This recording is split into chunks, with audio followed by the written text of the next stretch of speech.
ehli Harun ahi üştüd bihi ezri ve eşriku fi emri key nusebbihake kesira ve nezkurake kesira inneke kunte bina basira.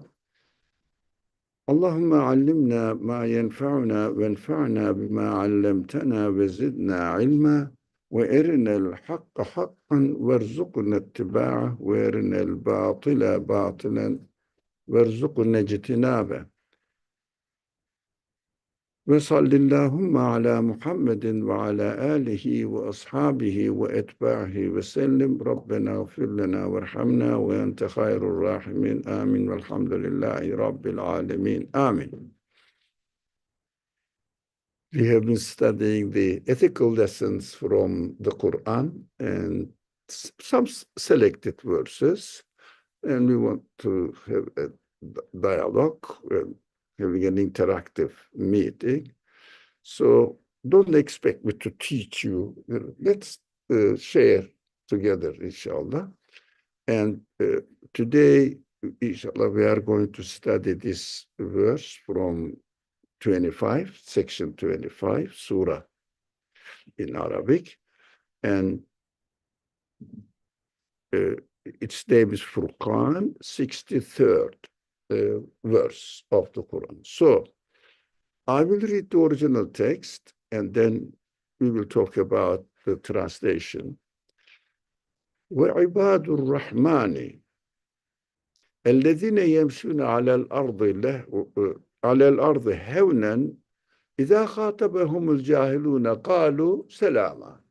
It's beautiful. That is beauty of the Quran we are seeing here.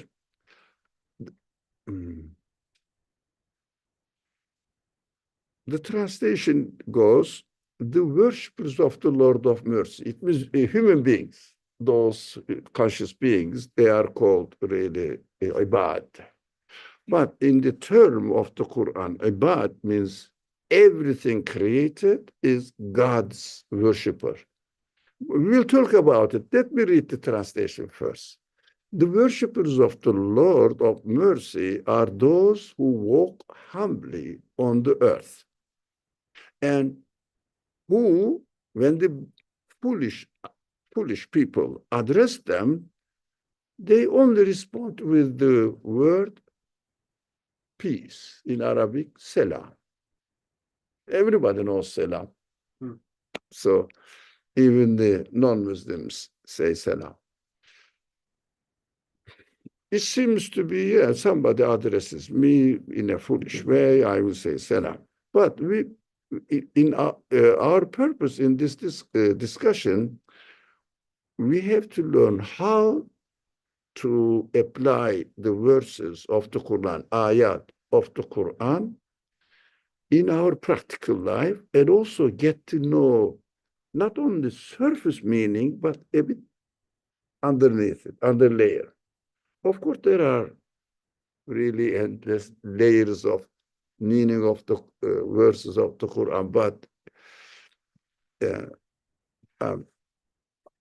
we may not know it. But really, great scholars spend a lot of time and their life on it to discover deeper and deeper and deeper meaning, unimaginable, or the amazing works they did. But we are going to not only read the translation and what verse says so, but we will say a little bit underneath it, what lies underneath it. Maybe the second layer, the most third layer. So, Ibadur Rahman, the term we have to be careful. The worshippers of the Lord of mercy. But why worshippers of God rather than mercy? We should think about it. Just get used to when you read the translation of the Quran in English, you pay attention to this kind of, at least some small details. Why Rahman? And also Ibad. Ibad usually the one who worships. We think that, practically speaking, human beings are there. Worship. Look, they bow, they stand up before who? Nobody. There is nothing in front of them. That's great. I mean, just watch them. Look, they are putting their head on it, on the ground. What do they do? Why do they do? This is the type of worship. This is Maghrib, evening prayer, not late night prayer. Late night prayer will be somewhere 20, 25 minutes later. Inshallah, we will do it together if there is a jama'ah here ready. We will join them and give a break. Now, the essence of worship is, yes, this is form of it. We are seeing the people are praying here. This is the form of it. But this form means something, includes in it something. What do? They say, we worship you alone, nobody else, and all praise be because we praise you, we glorify you, nobody else. But they are speaking to whom? Now, practically speaking, I don't want to say God, simple way of understanding it. No, nothing of this world. That's very important. Nothing of this world. What does it mean? I am saying thank you very much to whom? Nothing of this universe. That's amazing. No, nothing of this universe means in the Quran, la ilaha. La ilaha. No, I don't see anything who has the power to create, who has the power to know, to be merciful, or to adjust everything such perfectly. I don't see anything. But they are made. They are prepared. They are arranged.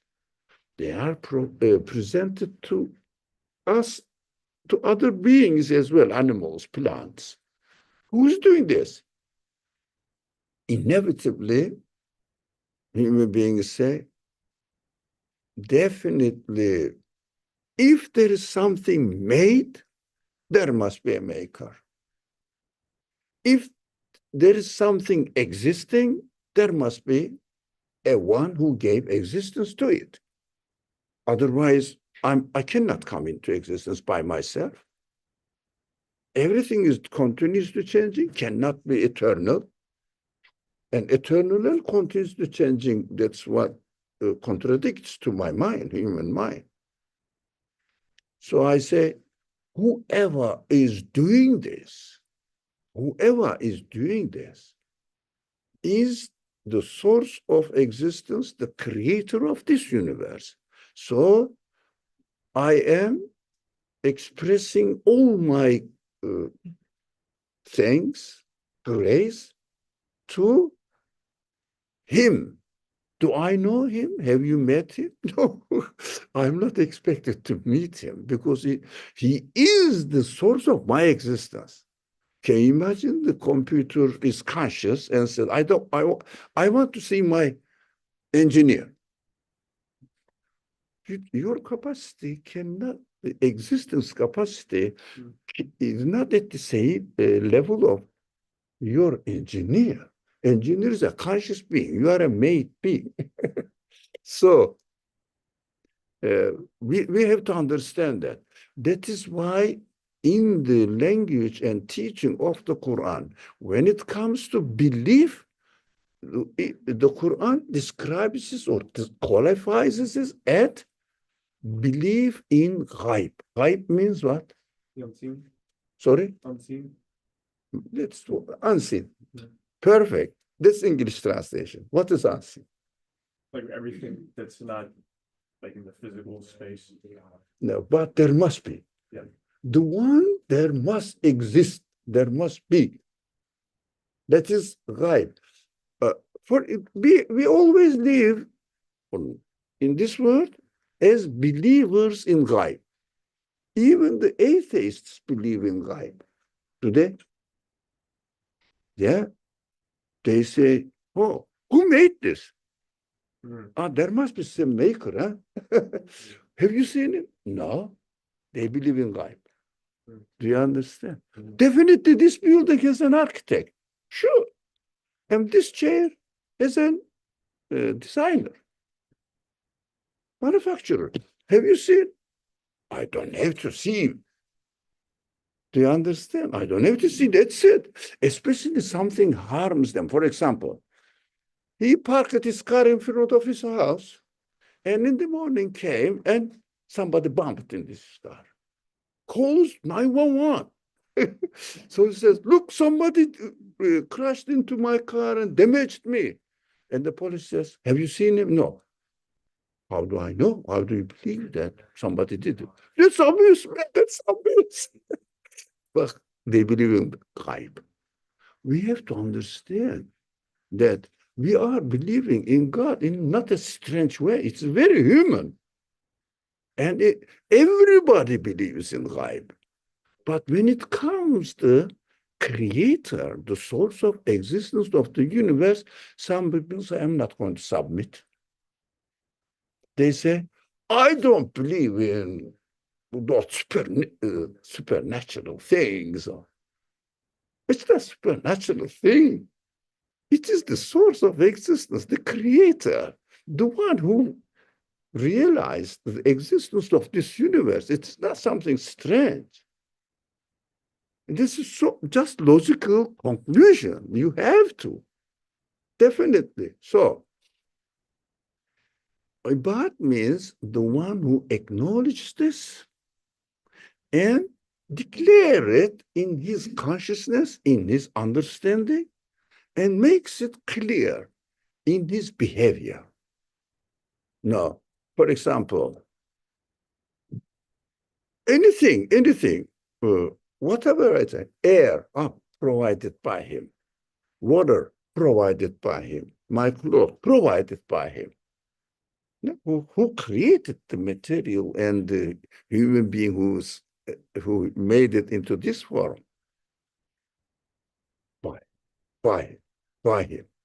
That is why this verse says, worshiper of the Lord of mercy. Why mercy? It is interesting. Qur'an introduces God with many, many qualifications. It means titles, or in the language of the Quran, Esma al-Husna, the names of God. But names of God, as if you know, my name is Muhammad and Ali, not like this. Qualities of God. Some scholars will name it Sifat. It means attributes. Attributes of God. All right. Sometimes in some contexts it says Rab, Lord in English. Sometimes it says the merciful one, Rahman. Sometimes it says God. Sometimes it says the creator, the generous one. Different names. Here we have to, when we see the quality mentioned in the Quran, even the name God, when God is used, meaning slightly changes. Here, merciful one, Ar-Rahman, merciful one, Lord of mercy, it's translated here. Merciful one. It has the ingredients of the mercy in the subject. It reminds you that, are you worshiping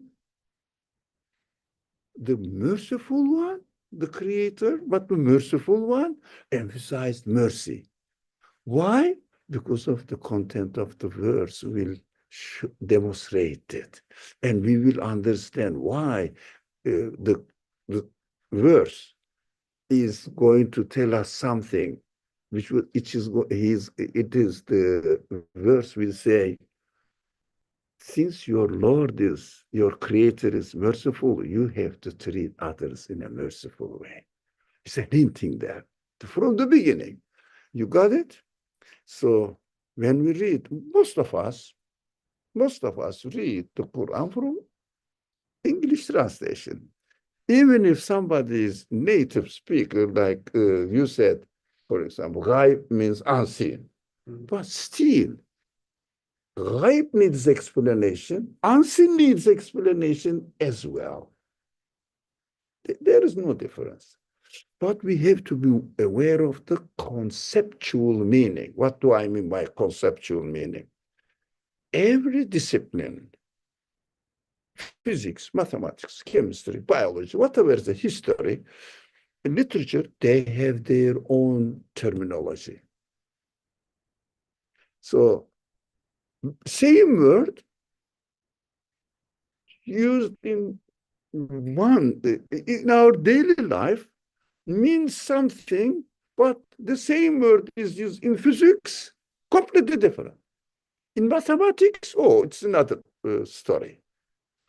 Qur'an's all words are terms, concepts.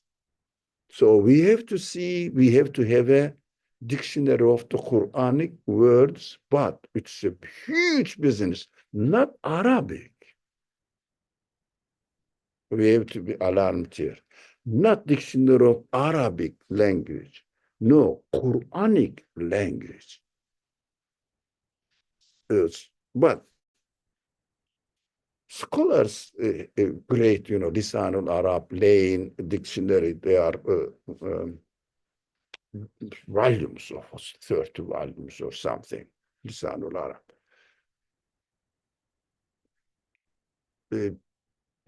The commentators on the Quran go there, and there are, I believe, 20, 50, sometimes different shades of meanings of the same word.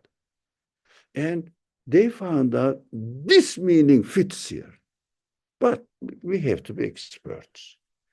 As like laymen, like me, we cannot do that.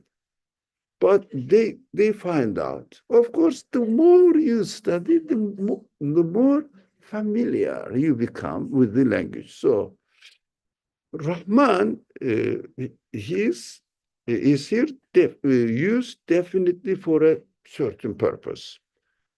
الذين ibad, those people. One I want to say also, expand the meaning of ibad, worshippers, a little bit more. We think that only human beings worship. The prayer, when we do, we call it worship, but worship means that is a state of mind. State of mind.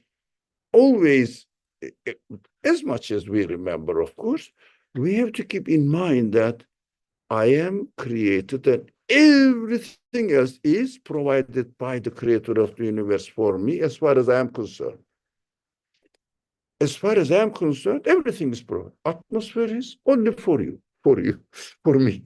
Everybody says the atmosphere is mine. You can say, atmosphere is mine, not yours, because I'm benefiting equally. So everything, the stars and plants, animals, everything. So that is human capacity. But any being who has the capacity to declare the qualities of their creator, that declaration is called, in the language of the Quran, glorification, tasbih. And also takbir. It means declaring the greatness of God. How grand he is. It's beyond imagination. And also, whatever I see, any quality in this world belongs to him. For example, whatever I see in the computer, inequality belongs to whom? In this particular example, not the material things in it. Engineer, designer, or the one who makes the programmer. Nothing to do with it. Now, the very existence of the computer is glorifying its engineer. Do you get it? Is it clear? It is glorifying its engineer. But materialist people think, no, computer works in this way by itself. Naturally, it happened to be. Crazy as it is, but we just say, you are free, you have freedom to claim everything.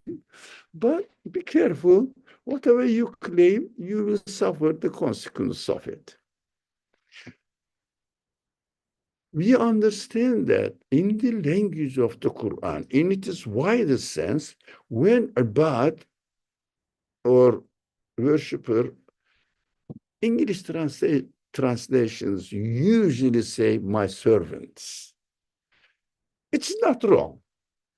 I mean, everybody serves to declare the qualities of their creator so that they are serving God through their existence. But in English, server means somebody serves you, like waiters, waitresses in restaurants. They are serving. Or they can, how can I serve you, for example? So it has a negative connotation.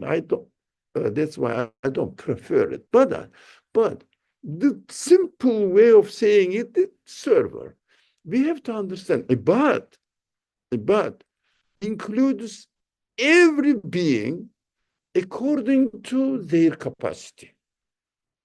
So animals make declaration in the way they are created. Plants are the same. Human beings within their capacity, huge, because human capacity is spirit. Spirit is infinite and conscious. Oh, something really unimaginable. We are conscious of ourselves. We are conscious of our problems, our questions. We are conscious of the past. We are conscious of the future. We are worrying about our future. So capacity. But ultimately, everything is God's worshiper. Declares its creator's infinite qualities. So we got it this. The rest is, those who walk humbly on earth. What does it mean? The question one, what does walk humbly on earth mean? Anyone? Humbly, how are you going to walk humbly? Like this, not standing up straight, like straight. Huh? What do you think? Humbly, walking humbly. In Christian terminology, it's sort of the same thing. Walk humbly. Yeah. What does it mean? Definitely. It probably doesn't refer to actual walking necessarily a metaphor, but I think it might refer to someone who, when they go about their day, they are careful of everyone's rights around them. They don't try to oppress anyone. They don't try to, dominate anyone else. Because I guess humility would be the opposite of arrogance, right? So whenever they're walking, they don't try to impose themselves on other people. They're very, docile in the sense where they respect everyone. And they make everyone, they're very aware of everyone else's rights, I feel. I got it. Not to be arrogant towards anyone else, but humbly is a state of mind. That's right. Thank you very much. Anyone else? Would you like to? Yes, please. But speak up. When people understand that the earth is not belong to you. Like having the full grasp of the this is not yours, this is the creator of the earth and Now, without claiming anything, being conscious of, I am a created being. I am the one who is created by the one who created the universe. How can I? This is state of mind, correct? State of mind. So when you are walking, you may walk this way, right? Like this, just to keep straight your belly. It's nothing to do with physical form. So which state of mind you are carrying? So if someone, your example was somehow complementary yours to our friends' uh, uh, comment, if someone touches you, hey, what are you doing? Rather than the kindly excuse. Yeah, don't be kind to people. And but the best side of it, have this state of mind. Try to be conscious of who you are in this universe, what your position is in this universe. So how are you locating yourself within the universe? How do you see yourself? For example, if you are working in a company, if you're just a simple employee there, you shouldn't tend to be the director of the company. You shouldn't pretend to be. Yeah, know your position. So if someone says, for example, you are the janitor working in this company. So if someone says, excuse me, there's something not looking nice in the bathroom, public bathrooms. That's your position. Say, oh yeah, thank you. I'm going to clean it. Ready to fulfill your mission. So what is my main mission in this world? Our main mission in this world.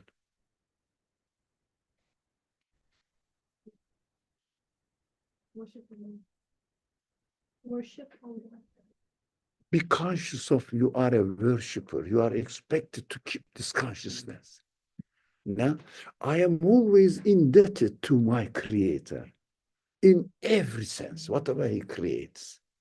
Exactly. This consciousness, thank you for your perfect answers. And I love the communication as well. So have this one. Can you, for example, if someone, again, in the same company works there, if someone works there and forgets that he is an employee here, as if he is an ordinary man, nothing to do with the company. So do you think he can fulfill his duty perfectly? No, he has to bear in mind that I am an employee. I have to do this job. That's my job. That's my job. So I am expected to do this. This consciousness must be always aware.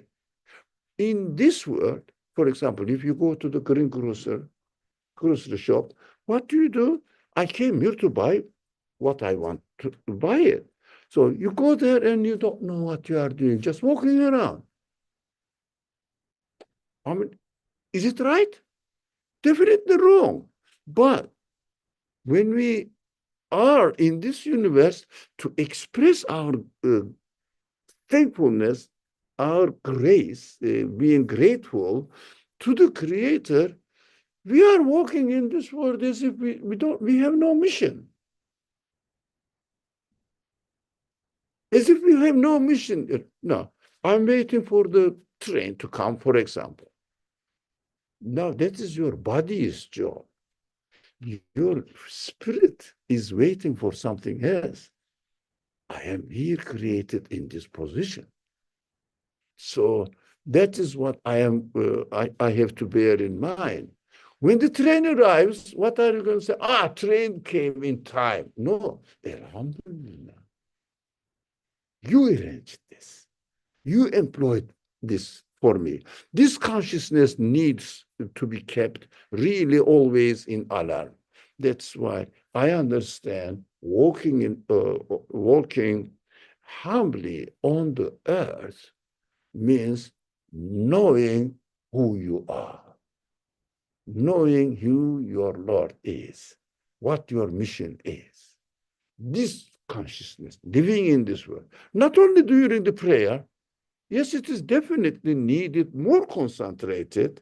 It's a deliberately performed action, but normal life also, we have to understand that we need to be created, we need to be given life, and everything provided for me in this world is provided for me, and I have to be in the state of thankfulness, recognition all the time. That is what I understand from walking humbly on the earth. Now, and who the people, when the foolish address them, they only respond with the word. Now, let's see, who might be foolish people? The second item there. Think about people who say mean things to you and don't respect others' beliefs. Somebody didn't treat you honorably. What are you going to do? Somebody speaking to you in an aggressive way. What are you going to do? How are you going to respond? I have to defend my honor? Or what this merciful Creator is saying here? Say salam. Say salam. Peace.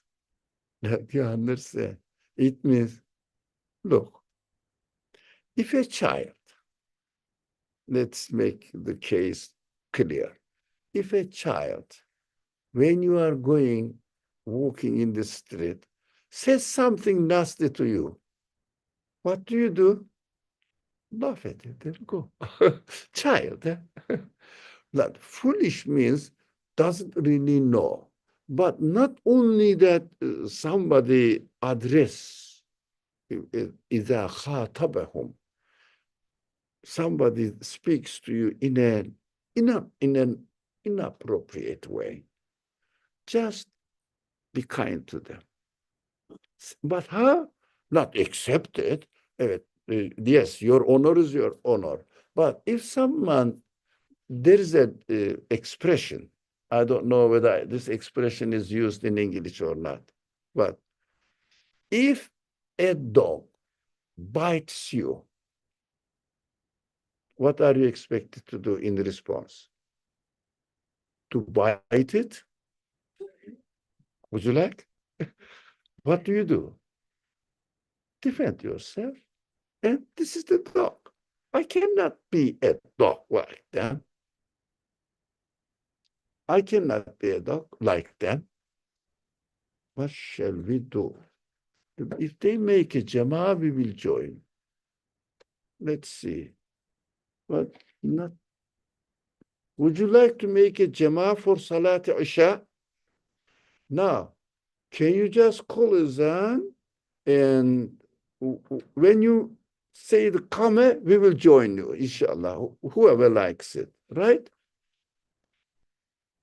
Bismillah. So, we have to respond back to them. If someone does something wrong, you don't have to respond back in the same way because it was already wrong. You knew that it was wrong. Why would we respond as the Quran says? Jahil means really foolish. But jahil literally means who doesn't know. No, something like ignorant. Well, in certain cases, uneducated. But usually the jahil is ignorant, uneducated is ummi in the Quranic language. There is difference. So if someone really ignorant of the reality, ignorant of human honor, ignorant of how to behave towards other people in an appropriate way. Now, if this person really behaves towards you like this, you are expected to just say, I'm not going to respond to you in an ignorant way as well. just honorably say peace. It means, look, I'm not going to be like yourself. There will be a peace between you and me because I'm not going to belittle myself as you are doing, you do now. So this is how we have to have our relationship with other people. Unfortunately, the Muslims, because of some sensual problems are going on in the world, so we aggressively react them. But what we do, just shout, get angry. But the Quran says no, calm down and be realistic, right? So inshallah, uh, are you ready to be an imam? No. Are you ready to be an imam? That's a tough question. No. Do you have you ever led any prayer? You can do it. Go ahead. We are coming. Wassalamu alaikum. Inshallah, we will pray the Jama'ah prayer and come back. If anybody wants further prayers, after we complete the discussion, right? Inshallah. Wassalamu alaikum.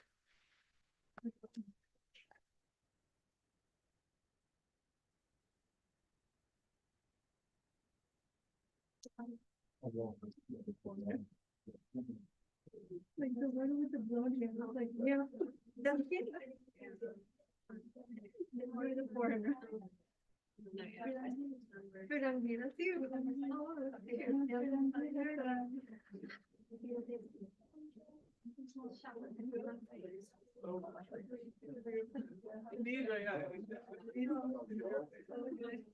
took too long. I'm good.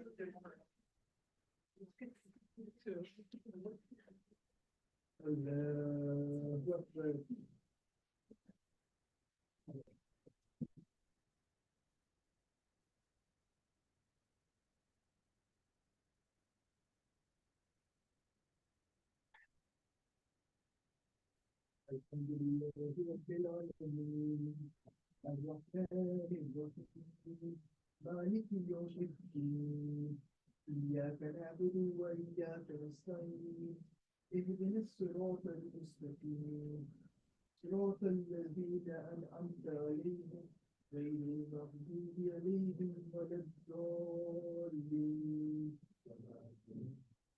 إذا جاء نصر الله والفتح ورأيت الناس يدخلون في دين الله أفواجا فسبح بحمد ربك واستغفر إنه كان توابا الله أكبر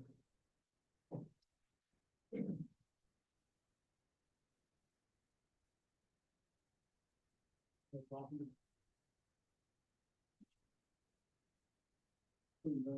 أكبر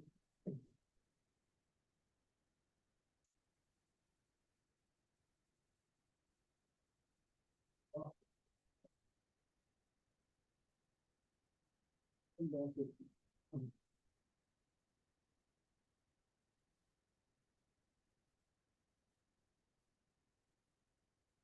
الله أكبر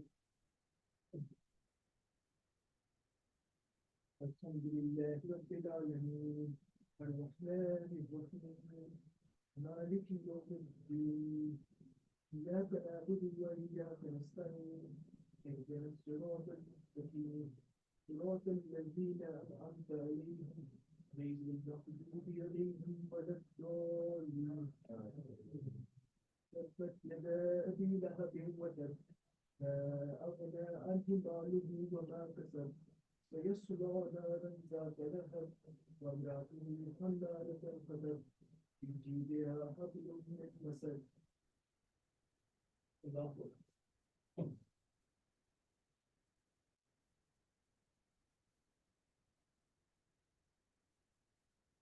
الله أكبر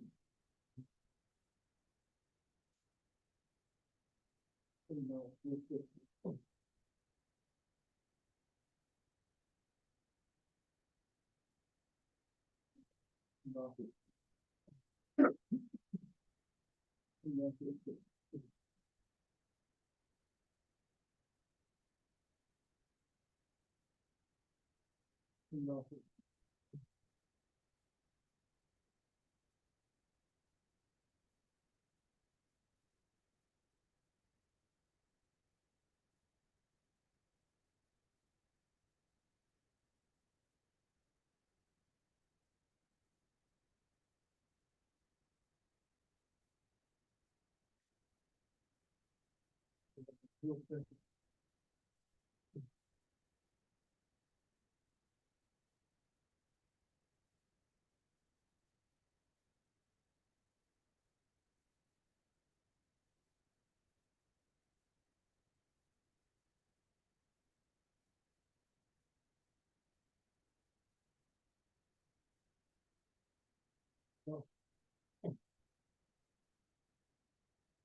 Inshallah, we can continue. May Allah accept your prayers.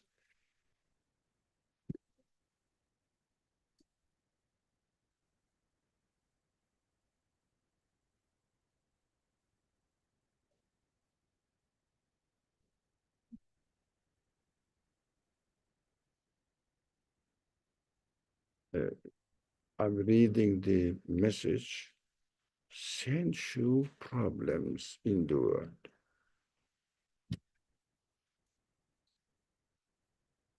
Did I use this expression? Sensual problems.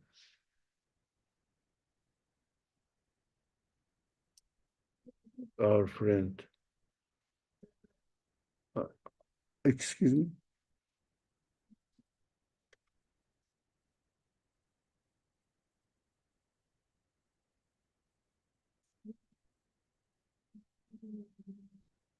I can't hear really. Yeah, in the beginning, you had mentioned that because of the sensual problems in the world, that people are responding aggressively to like the food control. I mean, you know. I use this expression. Did I? I don't remember.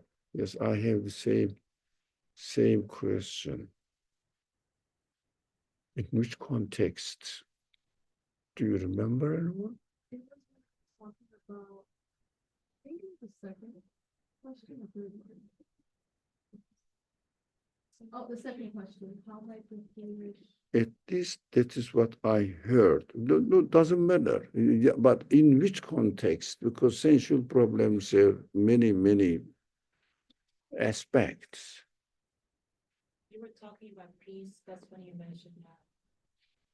The idea of peace, if like people are being foolish, how you should like react, should be peaceful. I think that was the context of it. I remember. No. This is political situation. And I didn't want to specifically mention the word.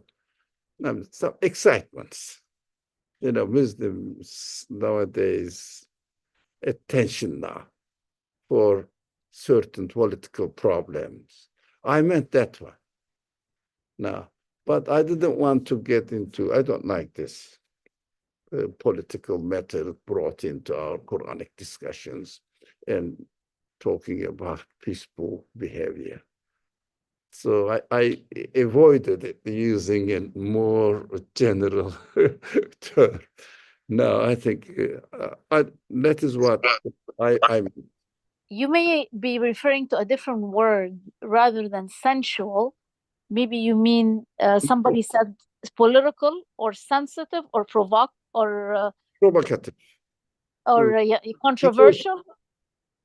emotional. Yeah, it was in this sense, emotional reactions. That is why we cannot really control ourselves when we got emotionally charged. That's what I meant. Otherwise, our general behavior always must be, unless somebody is physically attacking us. So somebody denies my belief, I should calm down and defend if they listen. Otherwise, okay, what shall I do? Would you like me to tell why I behave in this way, why I believe in this way? Shall I give you the reasoning? So I have to prepare myself first. Shall I give you the reason why I believe in this way? Would you like to listen to me? Just attacks. Says, you Muslims are terrorists, for example. What shall I do? If I react them, I will just make them justifiable. Look at these people. Really, they are reactionary people. Islam is not a religion of reaction. Now, Islam says at the belief level, this is wrong. And Quran usually says, leave it to me. God says, leave it to me. But when somebody attacks you physically, that's completely different scenario. Then you have to defend yourself. But emotional reaction is not the Islamic way of doing this. And the Prophet ﷺ never, ever did this. And we don't see any sign in the Quran. Sorry. Yeah. No, I don't mean that one. Yes.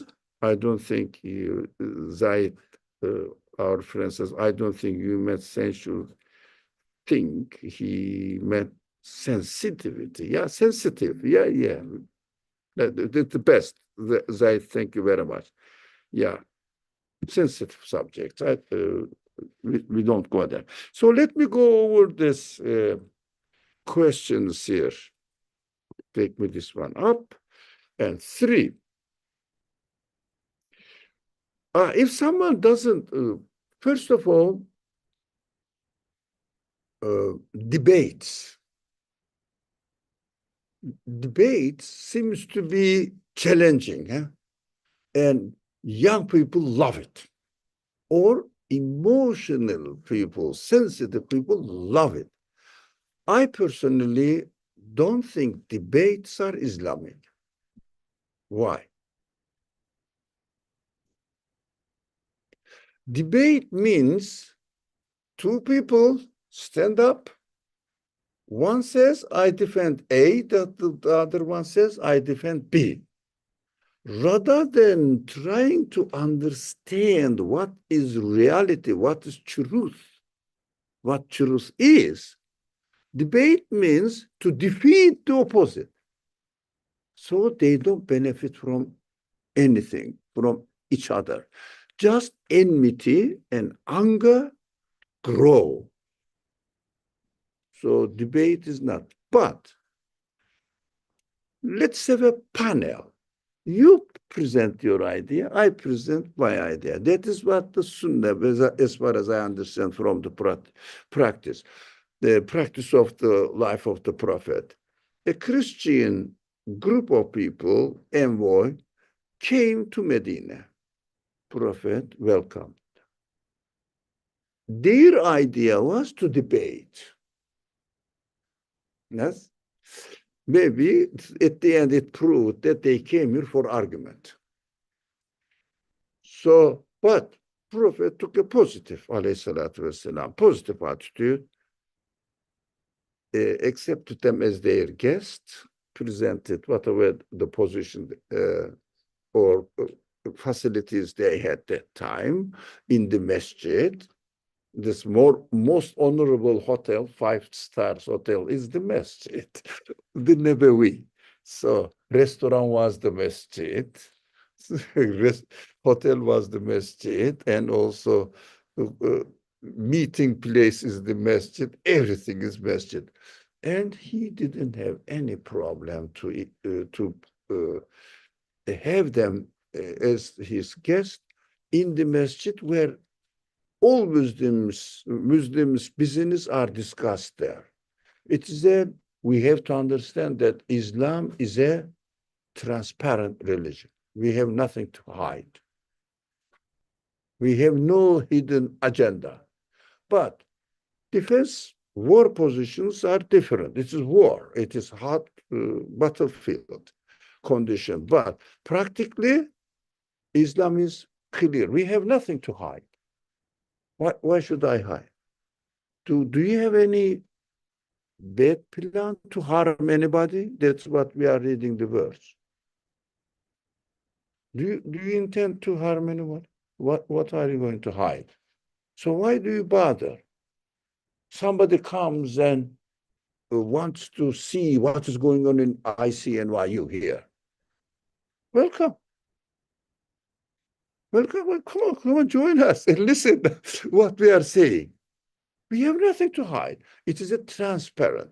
What we understand, Masjid al-Nabawi is the center of administration. All the problems are dealt with there. Prayers were performed there. Even the war, prisoners of war, hosted there, if you like, kept there. And while Islam administration, all the problems of the Muslim community were discussed in the masjid. So these people came as well, the Christian envoy, or if you like, missionaries came. They asked the Prophet, they presented their understanding. Prophet responded back, and they said, we don't believe that you are the Prophet of God, employed by God. All right. Are you sure? Let's make, they call it li'an in Arabic, li'an. It means, let's ask curse of God, if you like, on the one who tells lie. Do you understand? It means they knew what they did want to submit. And bring all your friends, people. I will bring all my family, and let us say, whoever tells lies, God's curse will be upon him. Look, did they come back? Did they come back? No, they didn't come. Why? Because they knew he's the prophet. If the prophet says, okay, whoever tells lie, God's curse will be on him, it means God's prophet is praying he will be accepted. They didn't come. They left. You see, this is what the debate or argument with other people should be. That's what the Quran says. It's beautiful. When the foolish address you, let's make it practical for ourselves, our response will be peace. I'm not going to argue with you. Peace means this. I'm not going to argue. I'm not going to be in your level. So I keep my believer's honor. So, okay, that's your way, but I have my way. Okay. Now, what does the Quran suggest saying? I'm reading item 3. What does the Quran suggest saying peace? Are we expected to say salam only, or another way of saying is possible? What response will expect from others? So if we do something, how they are going to respond back to us? So in a way that it should not be how do you say? Whatever the way I am defending my understanding, my belief, should not cause the person to feel that he or she has to defend himself and react.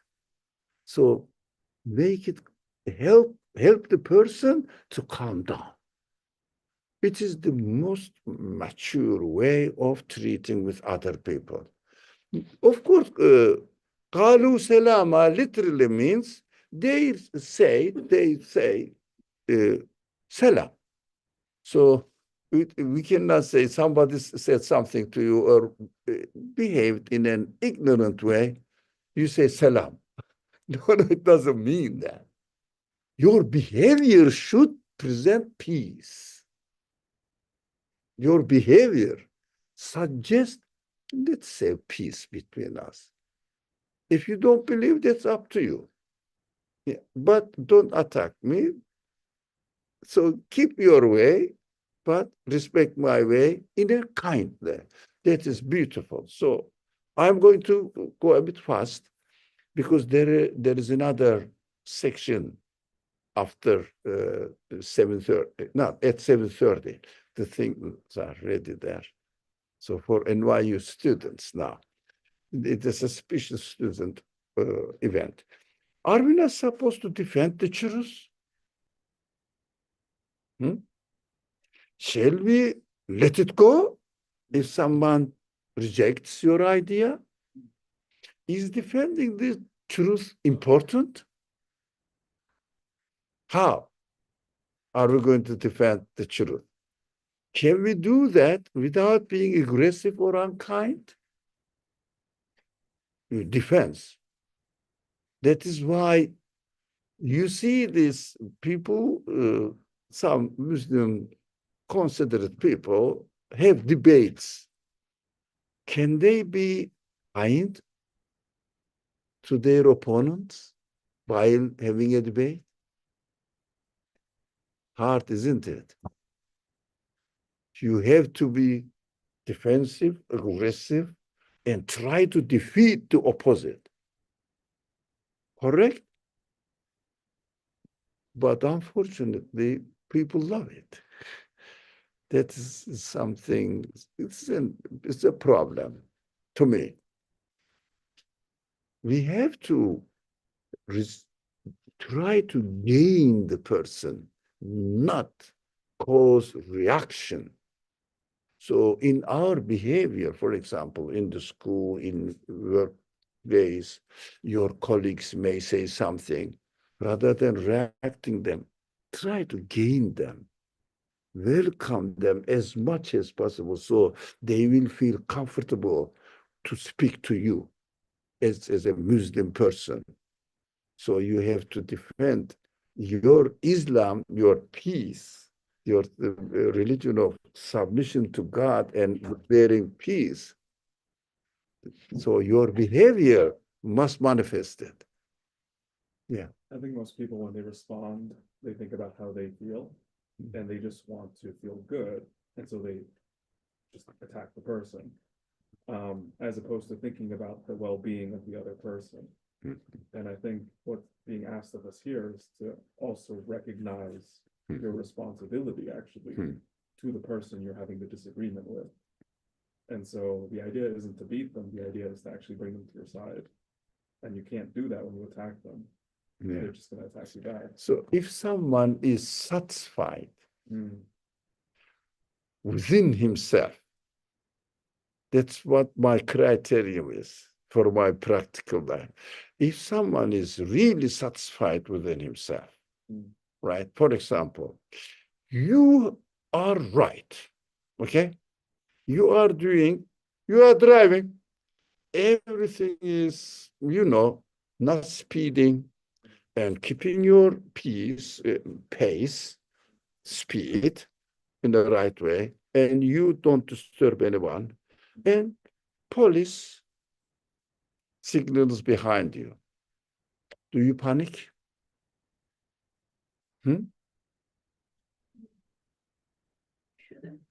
You shouldn't, but we do. But if we are really confident, we shouldn't. So we stop there. Do you get panic? When you panic, you mess up. If you are confident within yourself, you stop there. Yes, what? What do you want? And why did you do this? Or whatever they say, you respond back. You know that you are right. You didn't do anything wrong. So if I am a criminal and I am driving and there is a police behind me, the first thing comes to my mind, what? They are going to catch me now because I'm guilty. That is this psychological differences, not being satisfied within yourself, but at the same time, if you are satisfied within yourself, you calm down. If someone reacts and gets an immediate defensive attitude, it means he is not satisfied with himself, in his religion, in his belief. If someone says, I don't agree with that, with the belief in God, if you are sure that you can really have enough evidence and present to him, you don't get angry. You say, come, let's have a cup of coffee together. Let's talk. But if you are not sure as well, what do? Try to physically or verbally defend yourself. So these are what we learn from the Quran. Calm down and try to be satisfied within yourself. So have confidence in yourself. So if are we not supposed to defend the truth? Yes, but not in a negative way, in a reactionary way. Just if the people listen to us. That's what the Quran says. Watch out for yourself. Then take your own responsibility. And if they don't listen to you, leave it to me. But this is only in belief matters, not or spiritual matters, if you like, in general. But physical attack is different. everybody justifies it. That's what we understand. So, can you think of a time when someone was rude to you about your belief? Give us an example. How did you handle with it? Do you have anything to share? And so somebody did something wrong and attacked me, and I behaved in this way. The result was this. Any? Otherwise, we will just, inshallah, I think we should stop here now, because there will be another discussion, and if we start any words, it may take quite long, really. Okay, thank you very much. Inshallah, we will work on this work, inshallah. Beautiful, beautiful. Inshallah. Slowly, we will try to get really how to read the Quran and go into a little bit details. Let me see if there is something. Edwin. Thank you, Edwin. I'm happy to see you here. أعوذ بالله من الشيطان الرجيم بسم الله الرحمن الرحيم سبحان ربك رب العزة عما يصفون وسلام على المرسلين والحمد لله رب العالمين بحرمة سر سورة الفاتحة.